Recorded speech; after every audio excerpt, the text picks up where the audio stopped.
আমরা এরপরে জানবো যে নবী করিম সাল্লাল্লাহু আলাইহি ওয়াসাল্লাম মেরাজ শেষ করে মেরাজের প্রাককালে মেরাজের মধ্যে নবী সাল্লাল্লাহু আলাইহি ওয়াসাল্লামের জীবনের সবচেয়ে বড় মেরাজের পুরো সফরের মধ্যে সবচেয়ে বড় ঘটনা কোনটা ঘটেছে? সবচেয়ে বড় ঘটনা ঘটেছে আল্লাহর পক্ষ থেকে সালাত বা নামাজের যে বিধান দিয়েছেন মেরাজে। এটা ছিল তার মেরাজের সবচাইতে ফোকাস পয়েন্ট, সবচাইতে গুরুত্বপূর্ণ ঘটনাবলীর অংশ। আল্লাহ রাব্বুল আলামিন নবী করিম সাল্লাল্লাহু আলাইহি ওয়াসাল্লাম যখন আল্লাহর কাছে গেলেন, আল্লাহর প্রশংসা ইত্যাদি নিবেদন করলেন, আল্লাহর কুদরত অবলোকন করলেন, আল্লাহর শুকরিয়া আদায় করলেন, তিনি যখন ফিরে আসছেন আল্লাহর অনুমতি নিয়ে, তখন আল্লাহ রাব্বুল আলামিন নবী করিম সাল্লাল্লাহু আলাইহি ওয়াসাল্লামকে 50 ওয়াক্ত নামাজ দিলেন, যে যাও তোমার উম্মতের জন্য 50 ওয়াক্ত নামাজ দেওয়া হলো। প্রতিদিন রাত দিন 24 ঘন্টার ভিতরে 50 বার তারা নামাজ পড়বে, এটা ফরজ করে দেওয়া হলো, তুমি এটা নিয়ে যাও। নবী আলাইহিস সালাম এটা নিয়ে আসছিলেন। প্রতিমধ্যে তার সাথে ষষ্ঠ আকাশে মুসা আলাইহিস পঞ্চম আকাশে মুসা আলাইহিস সালামের সাথে সাক্ষাৎ।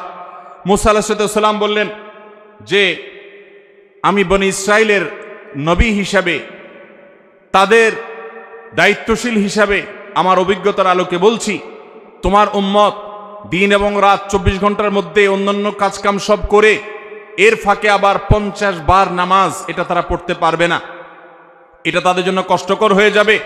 অতএব তুমি আল্লাহর কাছে গিয়ে এই নামাজ একটু কমায় আনো। নবী সাল্লাল্লাহু আলাইহি ওয়াসাল্লাম আল্লাহর কাছে গেলেন, যা বললেন, আল্লাহ আমার উম্মতের জন্য এটা অনেক কষ্ট হয়ে যাবে, আপনি একটু কমায় দেন। আল্লাহ তাআলা তাকে 5 ওয়াক্ত কমায় 45 ওয়াক্ত দিলেন। এরপরে আবার আসলেন মুসা আলাইহিস সালামের সাথে সাক্ষাৎ, তিনি আবারও বললেন একই কথা, আবারও নবীজি ফিরে গেলেন, আল্লাহ তাআলা আরো 5 ওয়াক্ত কমায় দিলেন। এভাবে কমাইতে কমাইতে 9 বার আসা যাওয়া হলো এবং 5 9 45 ওয়াক্ত নামাজ কমানো হলো, থেকে গেল 5 ওয়াক্ত। এরপরে নবী সাল্লাল্লাহু আলাইহি ওয়াসাল্লাম মুসা আলাইহিস সালামের কাছে এসে বলল যে আমি আর আল্লাহর কাছে কমানোর জন্য যেতে পারবো না, আমি বিব্রত বোধ করছি, ইতস্তত বোধ করছি যে একটা বিষয় কতবার কমাবো। আর 5 ওয়াক্ত আল্লাহ তাআলা নির্ধারণ করে আমাদের প্রিয় নবী সাল্লাল্লাহু আলাইহি ওয়াসাল্লামকে বলে দিয়েছেন, যাও মুহাম্মদ তোমার উম্মতকে জানিয়ে দাও, তারা যদি 5 ওয়াক্ত নামাজকে ঠিকঠাক মতো সময় মতো হক আদায় করে সুন্দর করে আদায় করে, তো আল্লাহ রাব্বুল আলামিন তাদেরকে 50 ওয়াক্ত পড়লে যে পরিমাণ তারা সওয়াব পেত, আল্লাহ বলেছেন যে সেই পরিমাণ সওয়াব তাদেরকে আমি 5 ওয়াক্তের মাধ্যমে দেব। 5 ওয়াক্ত নামাজকে হক আদায় করে করবো তো ইনশাআল্লাহ।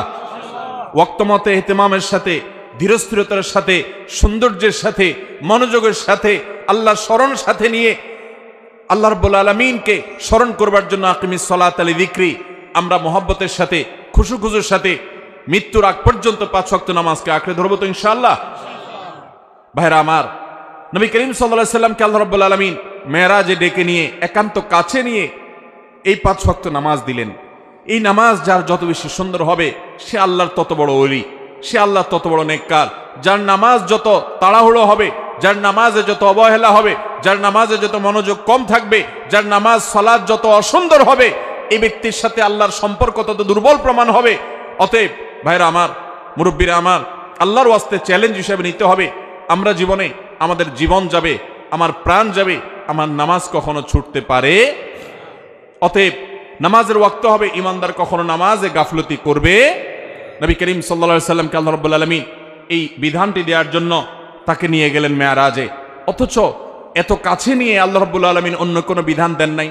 রোজার বিধান আল্লাহ তাআলা জিবরিলকে দিয়ে পাঠিয়ে দিয়েছেন, যাকাতের বিধান জিবরিলকে দিয়ে পাঠিয়ে দিয়েছেন, হজের বিধান আল্লাহ রাব্বুল আলামিন জিবরিলকে দিয়ে পাঠিয়ে দিয়েছেন। ইসলামের অন্য সমস্ত বিধিবিধান, ফরজ নির্দেশগুলো কোরআনের আয়াত নাজিল করেছেন, জিবরিলকে দিয়ে পাঠিয়েছেন।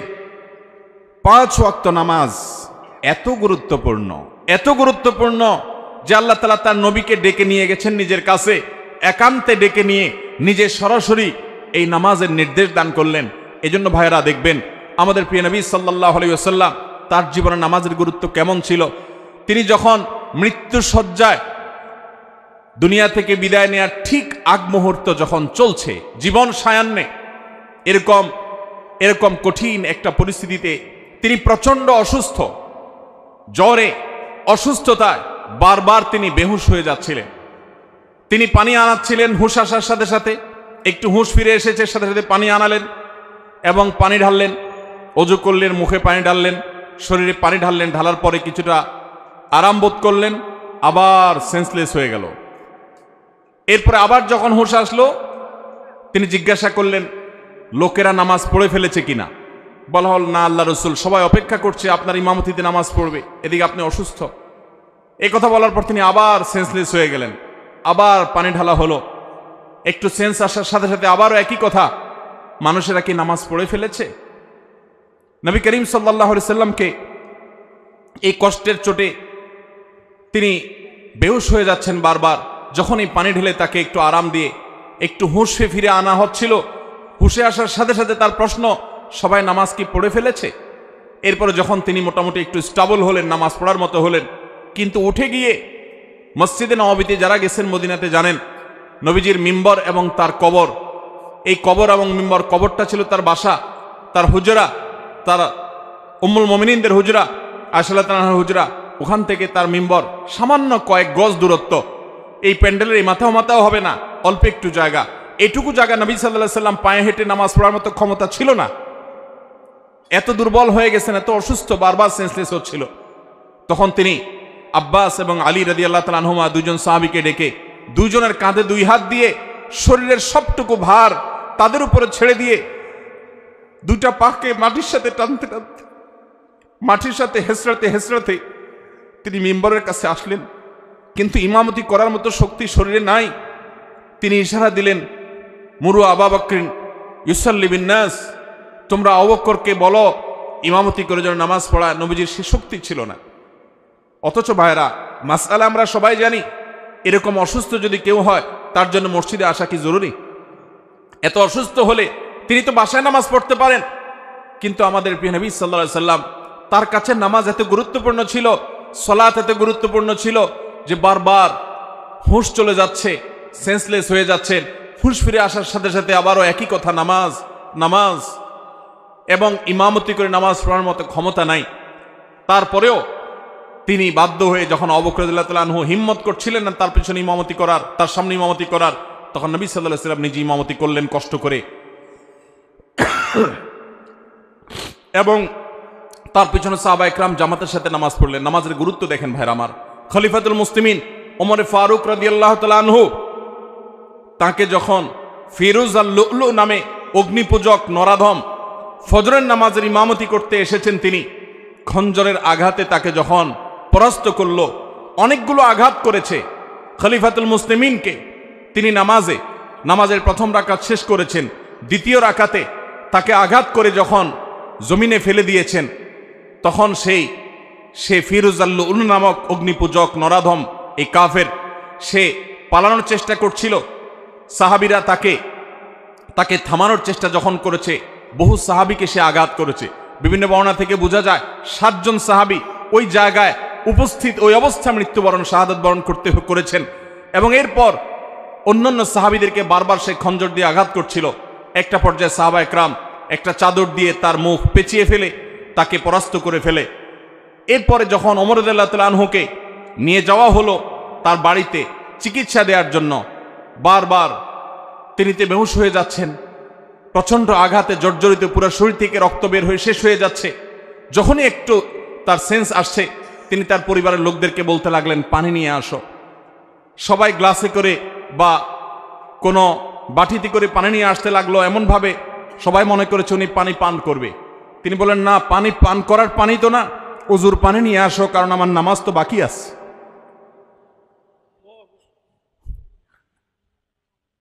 ওযু করে তারপরে লোকদেরকে নির্দেশ করলেন নামাজের আয়োজন করার জন্য। ভাইরা আমার, নামাজের গুরুত্ব আজ মুসলমান আমরা বুঝি না। আল্লাহ রাব্বুল আলামিনের কাছে এটা এত গুরুত্বপূর্ণ। আপনি দাঁড়িয়ে পড়তে পারবেন না, বসে পড়বেন, বসে পড়তে পারেন না, শুয়ে পড়বেন, ইশারায় পড়বেন, ওযু করতে পারেন না, তায়াম্মুম করবেন। আপনার তায়াম্মুম করার ব্যবস্থাও যদি না থাকে, কোনো মাটি জাতীয় কিছু যদি আপনার হাতের কাছে না থাকে, তো ওই অবস্থায় আপনি নামাজ পড়বেন। সতর ঢেকে নামাজ পড়বেন। সতর ঢাকার মতো কোনো ব্যবস্থা যদি আপনার না থাকে, তাহলে ওই অবস্থায় আপনি বসে নামাজ পড়বেন। আপনি সমুদ্রে নিমজ্জমান, ওই অবস্থায় আপনি নামাজ পড়বেন। কিবলার দিকে ফিরে নামাজ পড়বেন। কিবলার দিকে ফিরতে পারেন না, তাহলে অনুমান করে কিবলার দিকে বা যেদিকে সম্ভব সেদিকে ফিরে সালাত আদায় করবেন। কিন্তু নামাজ মাফ নাই। যুদ্ধক্ষেত্রে পর্যন্ত সালাতের খৌফের বিধান আল্লাহ তাআলা কোরআন নাজিল করেছেন। সালাতুল খৌফ কি? সালাতুল খৌফ হলো যুদ্ধ চলছে রণাঙ্গনে, সম্মুখ যুদ্ধ, একেবারে মুখোমুখি আক্রমণ। এই মুহূর্তে নামাজের ওয়াক্ত হয়ে গেছে, নামাজ পড়তে গেলে শত্রুপক্ষ আক্রমণ করে সব শেষ করে ফেলবে, ইসলামের নির্দেশ, কোরআনের নির্দেশ হলো যে তখন তোমরা নামাজে জামাতের সাথে ওই অবস্থাতেও নামাজ পড়বে, কিন্তু একদল জামাতে নামাজ পড়বে, আরেক দল শত্রুদের সাথে লড়াই করে আত্মরক্ষা করবে। একদল যারা ইমামের সাথে নামাজ পড়ছে তারা এক রাকাত নামাজ শেষ করে, এক রাকাত সালাত শেষ করে তারা চলে যাবে যুদ্ধে। যারা এতক্ষণ যুদ্ধ করছিল তারা এসে ইমামের পিছনে আবার দাঁড়িয়ে তারা এক রাকাত পড়বে, তারা তাদের এক রাকাত শেষ করে আবার চলে যাবে। এক রাকাতের মাঝখানে যাওয়া জায়েজ নাই, কিন্তু যুদ্ধক্ষেত্রে সালাতুল খাউফের বিধান এটা জায়েজ আছে যে তোমার জীবনও রক্ষা করতে হবে, তোমার নামাজও রক্ষা করতে হবে।